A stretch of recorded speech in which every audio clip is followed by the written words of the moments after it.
What's up, everybody? Welcome to Daily Betslip on a Friday, November 18th. Thanksgiving on the way, and we're trying to give you some winners ahead of time. Usual Friday squad here. I'm Reed Wallach. That's Donnavan Smoot. You can follow me on Twitter at Reed Wallach. You can follow him on Twitter at DSmoot3D. Donnavan, what's up, man? How's it going? I have my random question that I didn't prep you for. Favorite Thanksgiving side? Go. Cranberry sauce. Easy. Wow, that not even a pause, not even a thought. It is That's my one. That's my one. Out the can, nothing fresh. It has to be processed. That's like the best version of it. But yeah, no hesitation.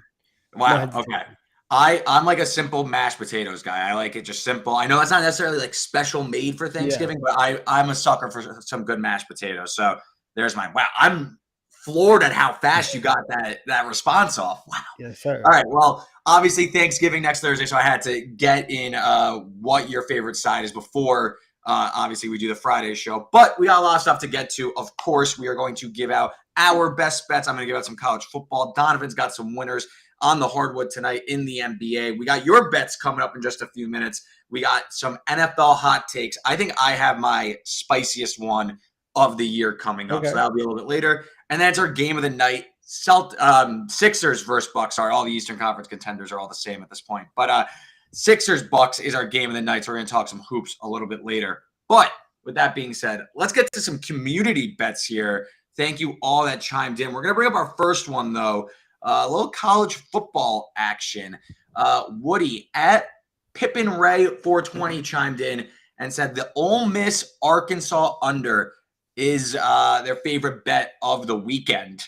I have a bet on this game. This total's been steamed up over the course of the week. KJ Jefferson is going to be back. So I'm not going to reveal too much about my thoughts on this bet. But Donnavan, any thoughts here on the Ole Miss Arkansas under, some SEC action on Saturday?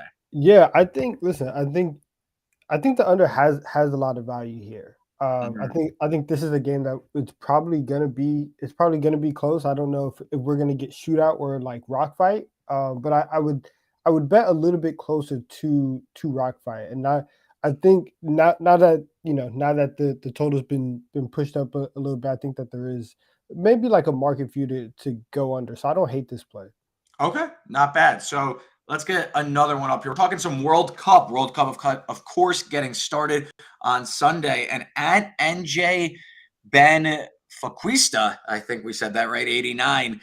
He's going both teams to score in Qatar, Ecuador. I believe this is the opener on Sunday between the two teams. Don, I know World Cup is your expertise here. Any thoughts on the opener?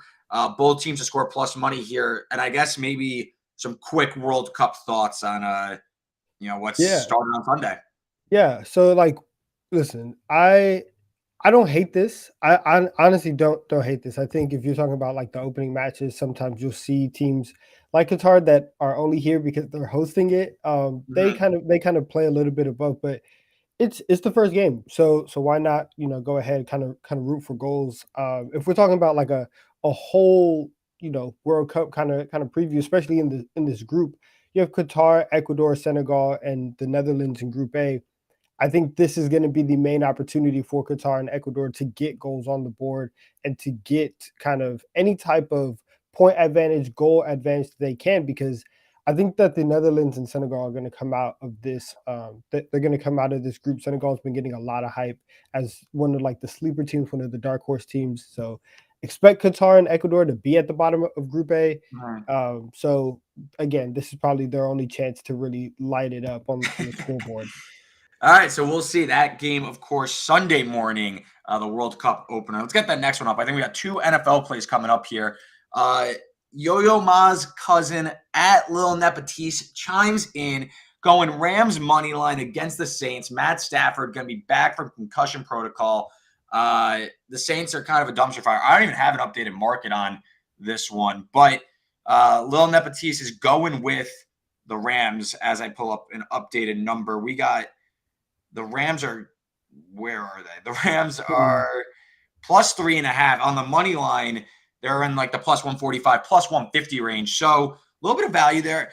I don't know. I think the Rams might be drawing dead here, especially that Cooper Kupp, but I'm not comfortable laying it with the Saints. To me, this is dog or pass. I don't feel comfortable taking the Saints here. What do you Yeah, think? I feel the exact same way. Just an Yeah. hour ago, the Saints ruled out Cameron Jordan for this game, and so Yeah, that's a this is like a fake game. It's like not real. So I guess yeah. you take the dog, right? So, like, I guess we're about to see the Ben Skoranek play game, or is if Daryl Henderson is if he's still alive. Like, I don't know what either team really has to offer Mhm. in this game. So I guess it's either underdog or it's either the under, and Okay. those are the two plays where I can like 39. We're even talking sub so. we're talking sub force here. This is real like Big Ten energy right now, and so So true. I think those are the only two plays I can see the vision with. Mhm. So yeah, Yeah, so I'll take the Rams. yeah, I guess it's Rams or pass, right? Like that's all it could Yeah. be. Kind of maybe the opposite, maybe another fake game. I don't know. Our next best bet coming in from at Big Jen, a lot of numbers. Let's go 337,020,000. Okay. He's taking the Ravens minus 12.5 against the Panthers. Ravens off a bye. I know Lamar missed practice due to an illness. Harbaugh said he's going to play, so don't worry about that. I think he has a designation, but he's going to play. The Panthers going with another quarterback change, though, back to Baker Mayfield after P.J. Walker suffered an ankle injury. So Ravens biggest favorite on the board, minus 12.5. Big Jen not scared off, though, by the big number. He likes Baltimore to roll here. What say you, Donovan? I think I'm actually gonna roll with Carolina in this Okay. one just to cover Baltimore. They're still like Rashad Bateman is not there. Mark Andrews has been iffy with the injury concerns over the past couple weeks. The weapons aren't necessarily there, and Lamar after that insane start to the season, he's still been like really good, but he hasn't been oh wow MVP type level of play. So I think that there's a lane for Carolina to stay in this game.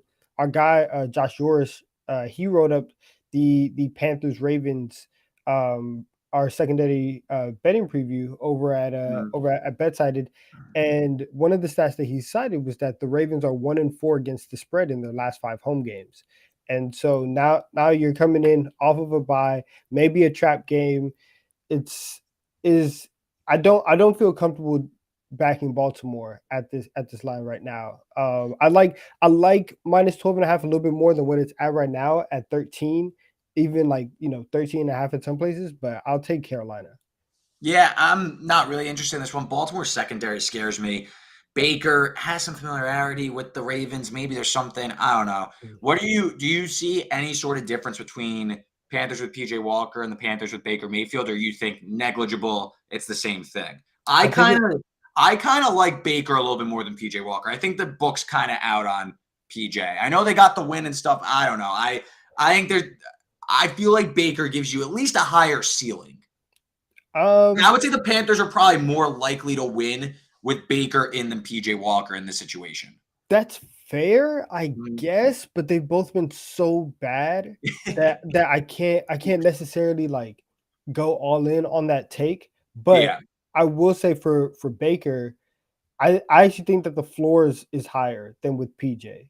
I Okay. think I That's think fair. PJ's I think PJ's floor and I think PJ's floor is lower, but his ceiling is higher. Fair. So Okay. with I know what you're so saying. yeah. So I guess like that consistency that you can get from Baker might put them in a decent position to at least cover this week. Okay. Word. So there's our some people coming in on Twitter with their best bets. Now it's time for our best bets. Donovan, I'm going to let you go here. I'm going to let you cook. All right, Three bet. best bets on the hardwood tonight, and then we're going to get my 4-pack. What do you got for us? All right, so my first one is Celtics minus 2.5 against the Pelicans. I like this at just as equally as I like the over at 230 to high Okay. to high total, but both of these teams are top 6 in offensive rating this year. They're not neither of them are actually the Pelicans are top 10 in defense, but the Celtics we've talked before you and I about how the defense is lacking a little bit this year. So I like the over at 230, but the Pelicans might not have Zion for another game. The Celtics are getting Malcolm Brogdon back again. Jason Tatum looks fantastic this year. I think that if the offense that Boston has, which is number one in the league, they show up to any regular means and kind of just do what they do, that's going to be enough to beat the Pelicans, who have been really really inconsistent this year. So I like Boston on the road minus 2.5. Then my second one, I'm taking the Nuggets plus 9 against the Mavericks. This is a big underreact spot. The Nuggets are not going to have Nikola Jokic. They're not going to have Jamal Murray tonight, and the Mavericks should be healthy. However, Dallas hasn't covered in their last 10 games, and they've been favored in a majority of them by anywhere from 6 to 8.5 points. This is one of the biggest spread. This is one of the biggest favorites that Dallas has been all season long.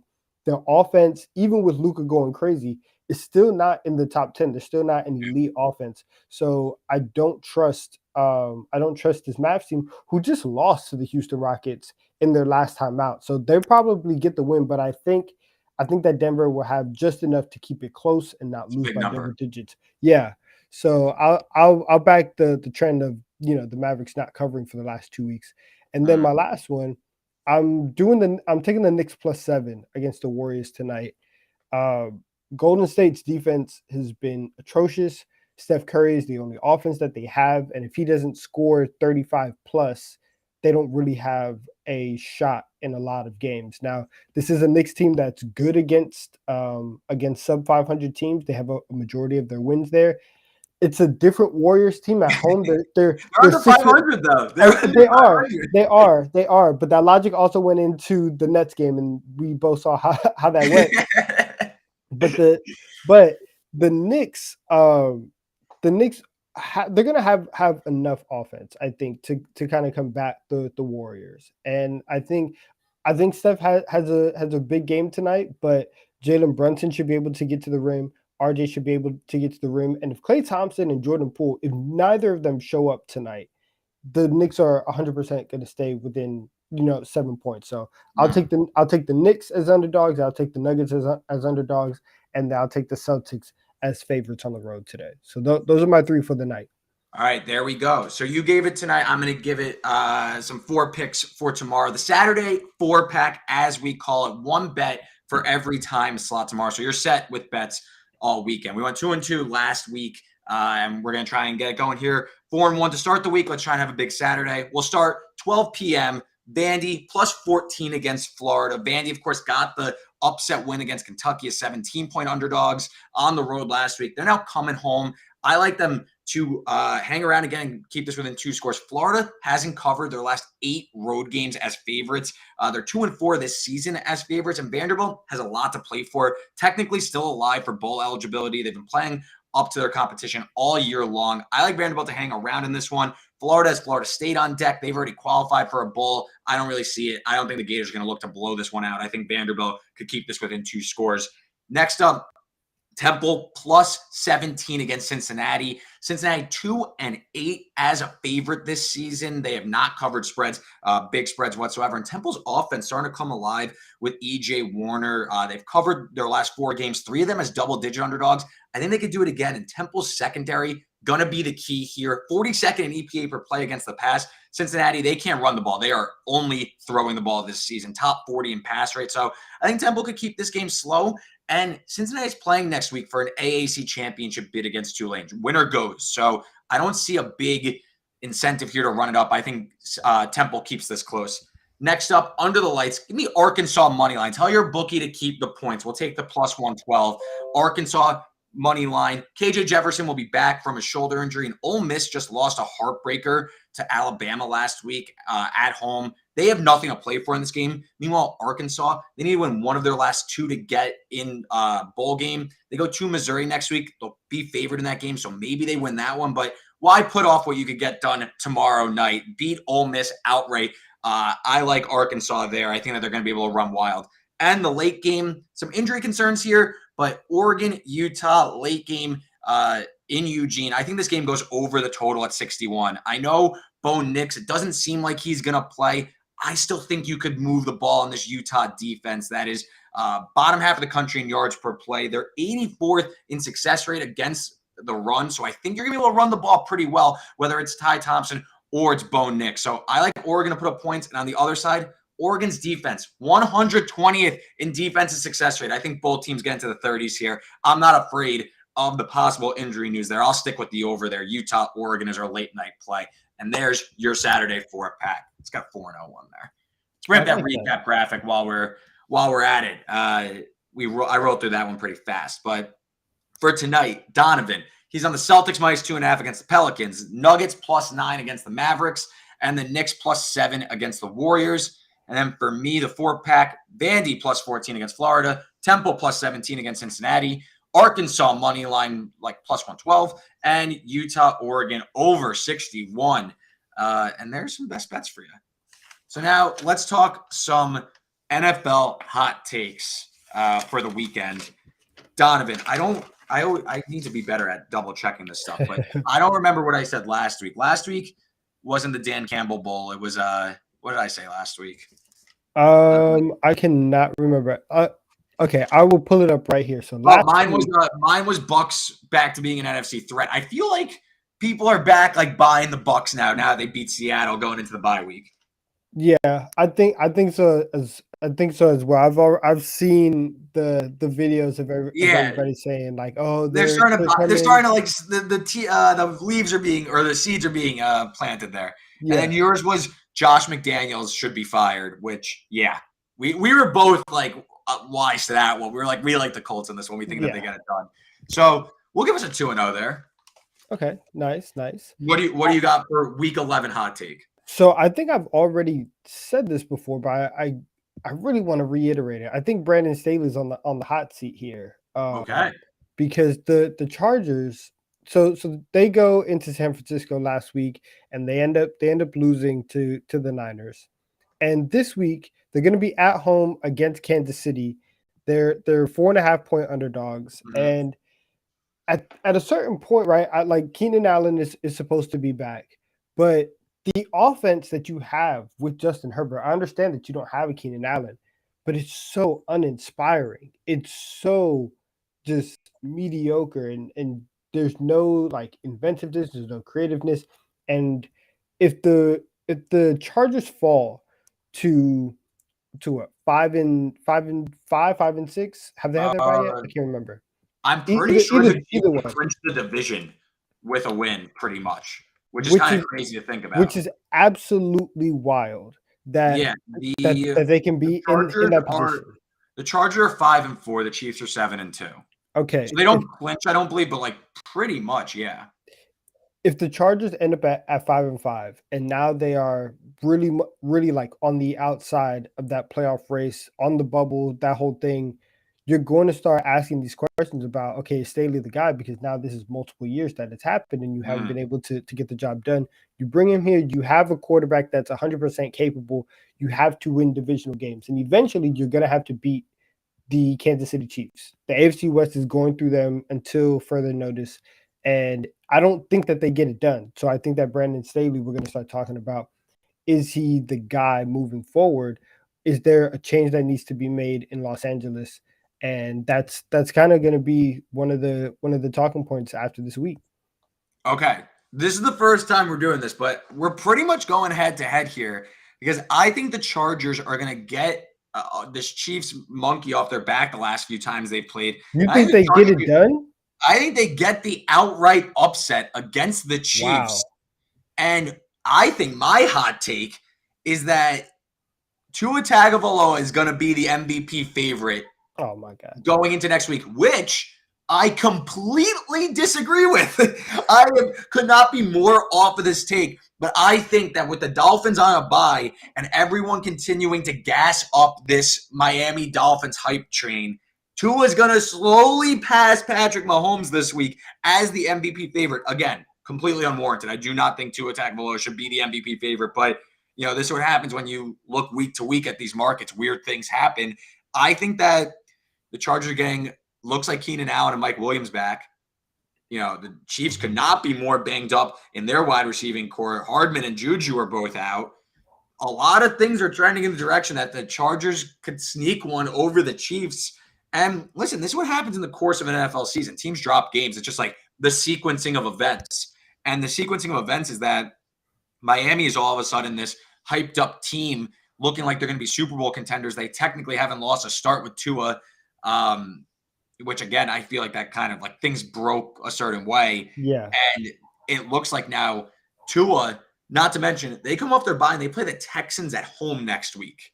So I think Let's stay here for I a think minute. the Chargers pull the upset, and Tua Tagovailoa will be the MVP favorite. Again, I don't think he's actually going to win, but that's where I believe I said on Monday. I think there's a better chance of me getting struck by lightning than Tua winning MVP. I Okay. don't buy the Tua winning MVP narrative whatsoever. Okay. So I just checked the numbers right now. Tua right now is in a three-way tie for second with Josh Allen and Jalen Hurts at plus 500.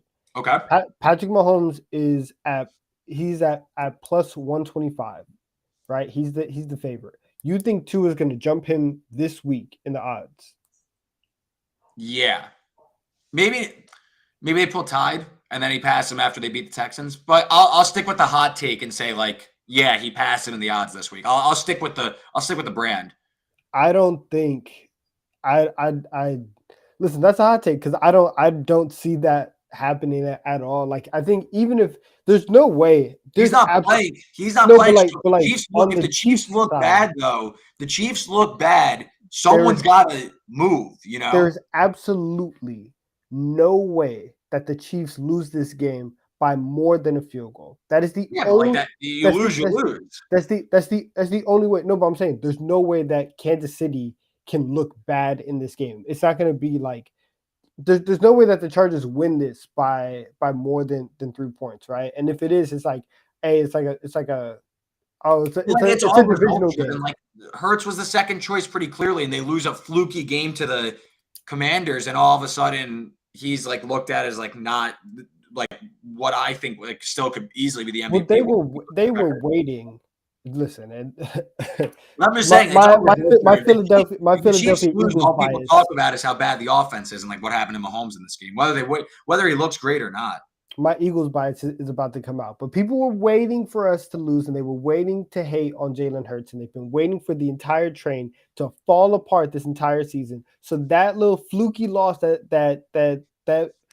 Taylor Heineke got, good job, right? You guys can have that. But again, Trust me, he's I still agree with you. second. I had the Eagles and Survivor, so I wasn't too thrilled about it either. No, but But I no, mean, I just listen, think I think that the Chargers are Heineke's kind a of live with lame. this one. I think the Chargers could pull the upset. I think that this is one they could finally get. They Okay, listen. They competed very hard with the Niners. I think they gave a very good accounting of themselves in that game, and I think that they could get up for this one. Now they're getting healthier, in my opinion. okay. That's I don't see it, but I respect the game. I So respect the there we game. go. There's some NFL hot takes. I definitely gave a heater in that one. That's probably my hottest one of the Yeah. season. But let's talk some game of the night here. We got Bucks traveling to Philly to take on the 76ers. Sixers now at 500, 7-7. They are hosting the Milwaukee Bucks, who are 11-3 on the year, been absolutely dynamite. One of the best defense in the NBA. Setting the market for this one, we have the Sixers as 1.5-point home favorites. Total 211.5. Obviously, we have Joel Embiid going up against Giannis Antetokounmpo. James Harden remains out. Chris Middleton remains out. So it's not like a full playoff preview, but these are two teams that have championship aspirations. I think that the Sixers have slowly fallen off the pace there, but the Bucks looked the part. Giannis is right there in MVP consideration. Donovan, set the stage here. What do we got for this one? I'm going with the Milwaukee Bucks in this game. I'm taking them on the spread. Yep. And Small spread. yeah, small spread, but I'm taking them there. And I I think that Milwaukee right now, even without Chris Middleton, they're they're more of a complete team. I think that they know their identity a little bit more than Philadelphia does. Joel Embiid's coming off of the two best games of probably the best game of his career Yeah. in that game against Utah. He scored 100 points in the last two games. Is that going to happen again? He's had a long layoff. You can say that it's had some time to rest, but he hasn't played since Sunday. I think that he comes down a little bit. Giannis and Embiid generally go after each other in these matchups. They normally have a lot of big games. I think that Giannis shows up tonight. I think that the Bucks defense holds steady and that they're able to get this by a bucket. So yeah, I'll take Milwaukee.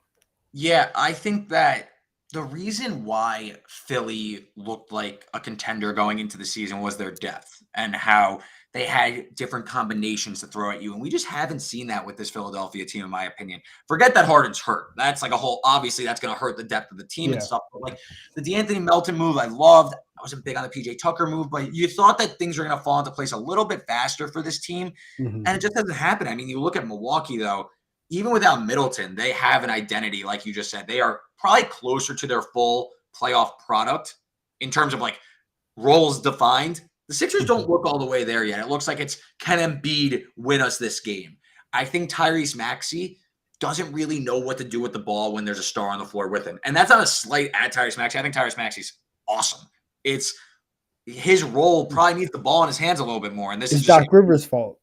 yeah, oh yeah, for sure. Doc Rivers is a terrible coach. We know that. And I think that's part of it. The Bucks Yeah. are put in positions to succeed. And that's a testament to Giannis Antetokounmpo and the level he's playing at. I think Brook Lopez is going to play a big, big role in this game and his ability to spread the floor for Giannis. The Sixers just don't really have that as much because PJ Tucker is, you could give up that corner three. He's hit a maybe 2 a game. And Brook Lopez, he hit four a game all of a sudden. It changes things.